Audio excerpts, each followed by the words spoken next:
చిగురాకుల లేఖలు రాసి చిరుగాలి చేతికి ఇచ్చి ఎప్పుడోనే పంపించాను నువ్వు చూడలేదా నా మనసే పడవగా చేసి కలలన్నీ అలలుగా చేసి ఎప్పుడోనే పంపించాను నిన్ను చేరలేదా చెప్పాలని అనిపిస్తున్నా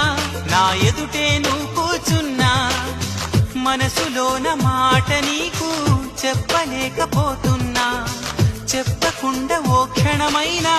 ఉండలేకపోతున్నా ఎలా చెప్పనమ్మా నాలో